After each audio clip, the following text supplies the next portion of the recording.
সবসময় জানতাম যে মোবাইলের এই বক্সগুলো খুবই কাজের হয় আর খুবই শক্তপোক্ত হয় জিনিসগুলো। ফেলে দেওয়া জিনিসপত্রের মধ্যে মোবাইলের বক্সের মতো একটা ভালো অর্গানাইজার আর কিছুই হতে পারে না। তাই এই মোবাইল বক্সটাকে দিয়ে আজকে একটা ভালো অর্গানাইজার তৈরি করব।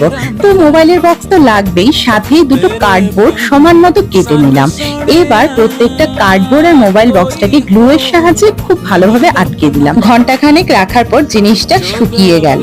তারপর তো কালার করার পালা। যেহেতু এটা হোয়াইট কালারের মধ্যে আছে, তাই আমি অন্য কোনো কালার ভাবলাম না, পুরোটাকে হোয়াইট কালার করে দিলাম। এবার যেহেতু এটা হোয়াইট করেছি, তার সাথে তো লাল জিনিসটা খুবই ভালো ফুটবে, তাই ছোট্ট ছোট্ট লাল লাল ফুল করে দিলাম। এবার সাথে সবুজ পাতাও অ্যাড করে দিলাম। এই যে কথা বলতে বলতে আমার অর্গানাইজারটা কিন্তু খুব ভালোভাবে তৈরি হয়ে গেছে। আর আমি তো এটার মধ্যে সমস্ত রং, গ্লু এগুলো গুছিয়ে রাখলাম। তোমরা চাইলে অন্য কিছুও রাখতে পারো।